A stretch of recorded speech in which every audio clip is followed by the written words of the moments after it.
দীর্ঘ সময় ক্ষমতায় না থেকে প্রয়োজনীয় সংস্কার শেষে নির্বাচনের প্রস্তুতি নিতে অন্তর্বর্তী সরকারের প্রতি আহ্বান জানিয়েছেন বিএনপির স্থায়ী কমিটির সদস্য ডক্টর আব্দুল মঈন খান। অন্তর্বর্তীকালীন সরকারের 2 মাস এবং কার্যক্রম নিয়ে আয়োজিত গোলটেবিল বৈঠকে তিনি একথা বলেন।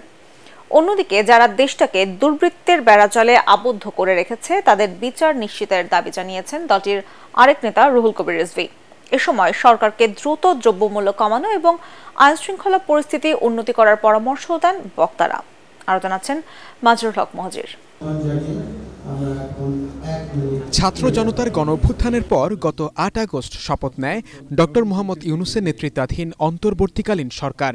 তবে জনমনে জিজ্ঞাসা, নতুন বাংলাদেশে গেল 2 মাসে কতটা সফল ডক্টর ইউনূস? এসব নিয়েই গুলশানের অভিজাত একটি হোটেলে গোলটেবিল আলোচনায় অংশ নেন বিভিন্ন রাজনৈতিক দলের প্রতিনিধি সহ নাগরিক সমাজের প্রতিনিধিরা। রাষ্ট্র ও নির্বাচন সংস্কার, আইন শৃঙ্খলা পরিস্থিতি সহ দ্রব্যমূল্যের ঊর্ধ্বগতির বিষয়গুলো উঠে আসে তাদের আলোচনায়। এই সরকার সফল হোক আমরা চাই, কিন্তু এই সরকারের রহস্যজনক আচরণের সঙ্গে আমরা ফোন করব, আমাদের ফোন ধরবে না, আমরা কথা বলতে চাইবো, আমাদের কথা শুনবে না, এটা তো হতে পারে না। হাসিনা আমরা কখনো ডিমের দাম 160 টাকা করে পড়তে দেখি নাই। যখন 160 টাকা উঠতো 1 ডজন, তখন এটা মানুষ হইচই করতো। 180 টাকা উঠছে, হইচই হচ্ছে না কেন? কারণটা হলো আমরা এই সরকারকে ভালোবাসি, আমরা এই সরকারের সাফল্য দেখতে চাই।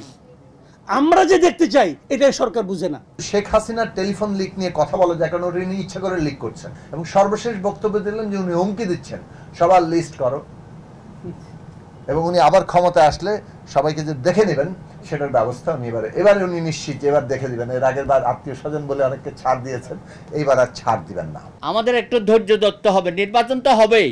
নির্বাচনেই কি একমাত্র এজেন্ডা? মনে হচ্ছে যেন কাল পরশু একটা নির্বাচন দিয়ে দিতে হবে।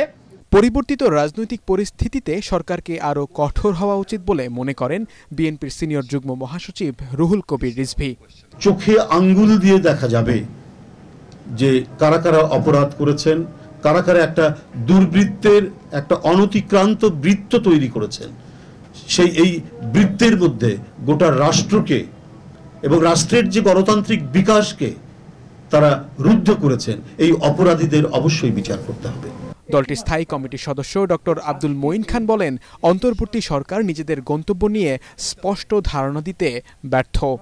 বাংলাদেশকে স্বৈরাচার থেকে গণতন্ত্রে রূপান্তরিত করতে হবে, এটাই হচ্ছে সরকারের ম্যান্ডেট। সরকার যদি এখন মনে করে আমাদের দুনিয়া সংস্কার করার ম্যান্ডেট আমরা নিয়েছি, আগামী 100 বছর যাবত আমরা সেই দুনিয়া সংস্কার করব, এই ম্যান্ডেট কিন্তু ছাত্র জনতাই সরকারকে দেয়নি। ছাত্র জনতারা নিজেও যদি কথা বলে যে আমরা তাদের দুনিয়ার সব ম্যান্ডেট দিয়েছি, তাহলে তারাও কিন্তু ভুল বলছে। কারণ ছাত্র জনতার কথাই কিন্তু বাইবেল নয়। বাংলাদেশের মানুষ পলিটিক্যাল সায়েন্সের মাস্টার ডিগ্রি না নিলেও তারা কিন্তু দুনিয়ার সবচেয়ে ভালো পলিটিক্যাল সায়েন্স জানে। সবকিছু সংস্কার করা এই সরকারের দায়িত্ব নয় বলেও মনে করেন বর্ষিয়ান এই রাজনীতিবিদ। উপলব্ধি করি তারা সামনের দিকে এগিয়ে যাবে। মাজহারুল হক মুহাজির, ATN বাংলা, ঢাকা। আমরা আর লম্বা করি না, শেষ করে দেই। শেষে যে